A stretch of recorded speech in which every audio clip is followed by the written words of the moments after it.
go ahead, sell me this pen. Today I'm going to teach you how to sell anything to anyone, anytime. Now, when it comes to selling, when it comes to closing, there's so many techniques and so many ways. Today, I'm gonna share with you 3 powerful secrets that you can use to sell anything to anyone. The very first secret is this. How do you turn something that's a commodity? How do you sell a product? How do you sell a service in such a noisy marketplace? Number 1, understand this. People don't buy because of logic. People buy because of emotion and they justify it with logic. People buy based on emotions and they justify with logic. I want you to think of something that you want to buy in your life.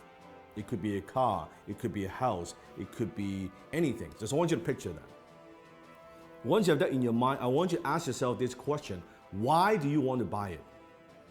Why do you want to buy that particular item? Why do you want to own that item? Why is that? Maybe it's a new suit, it looks good on you. Maybe it's a new dress. Maybe it's a new car. Maybe it's a new house. Maybe it's that vacation. But why do you buy it? I want you to dig a little bit deeper. If you peel through the layers, I think you'll realize you are buying emotions. Maybe you buy the item because of greed. You want to make money or you want to save money. Or maybe it's because of generosity, that by buying this item is going to help other people. Have you noticed sometimes even there are companies out there, if you buy this particular product, they're going to donate a certain amount to charities? Maybe you buy because of generosity. Maybe because of shame, that if I don't buy this, I'll look foolish. If I don't own this, I'll look foolish. Or maybe it's fear, that if I don't buy this, I'm going to be missing out. I don't want to miss out. Maybe it's an escape, that you go on the vacation, your 9-to-5 job is driving you fucking crazy, and you say, oh man, I need some time off. Maybe doing it, buying it because of escape. Whatever those reasons are, those are very often emotional reasons. So you buy because of emotion and you justify with logic. So think about when you're selling something to somebody. Are you just talking about features and benefits? What this thing would do for you? Or are you pushing those emotional hot buttons? I remember one time I was in Harry Rosen, which is a very well-known kind of menswear store, high-end in Vancouver. I walked into the store and I was walking by the Tom Ford section. And the salesman approached me and said, sir, is there anything I can help you with? I said, no, I'm just browsing around. And he said, do me a favor. Put this suit on. Now, at the time, I've never owned a Tom Ford suit before. I have a lot of suits, but I don't have a Tom Ford suit. He said, do me a favor, put this on. I said, all right. I put it on. He said, how do you feel? Well, it feels pretty good.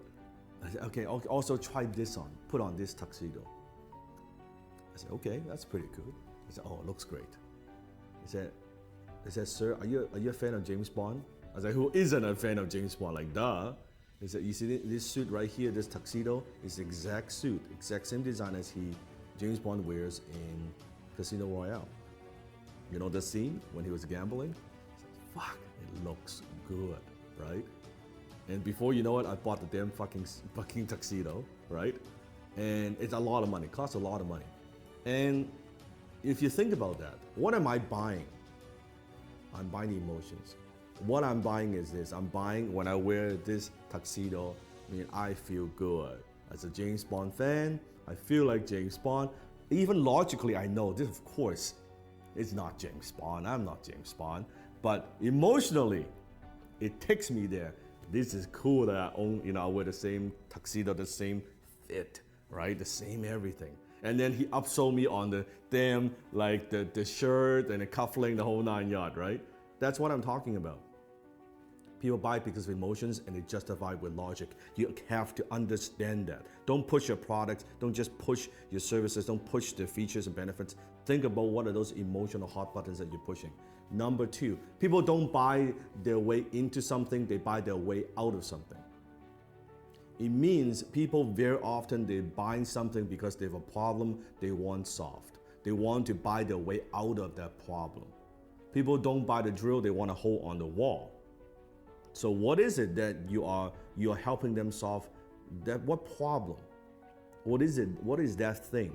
You have to understand. So I always say the amount of money that you make is in direct proportion to how deep you understand your marketplace's pain. The amount of money you make is in direct proportion of how deep you go, how much you understand your marketplace's pain. So you have to understand what it is, what are the pains that people have, and how can you help them relieve some of that pain. So think about that. Number 3, people don't buy products and services, they buy stories. Because when there are so many choices out there in the marketplace, on the internet, any product that you want, there are hundreds and hundreds of choices. How do you stand out? How do you add emotions to a commodity, a pen? What's the difference between a $2 pen like this or an $800 Mont Blanc John F. Kennedy limited edition exclusive pen? $800 pen. It's the same pen. It has the same functions.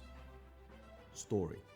When you add story to an item, suddenly when you add the John F. Kennedy, the president's story attached to a brand, to a logo, it is 10 times more valuable. It is 100 times more valuable. It is 300 times more valuable, that particular pen. All because the story, it writes the same. A $2 pen you can write too. That's the difference. So think about what's the story? How can you inject stories into everything that you do? Maybe it's an origin story. How did you get started? Why do you do what you do? What are also stories of your customers? I just launched a new YouTube channel. You can click on the link below. I'll put a link below in the description. You can check it out. It's the Dan Lok Global Community on YouTube. It has nothing to do with the program that I teach. It has everything to do with stories. It's stories from my students, what they have learned, their background, their stories. It has nothing to do with me. It has nothing to do with the program that I run. It has nothing to do with that but stories. It's other people's stories, other people's success stories. So where are you using stories in your marketing, in your business? How else can you use stories? Remember, facts tell, stories sell. Facts tell, stories sell. So comment below, tell me, based on these 3 secrets, how will you sell me this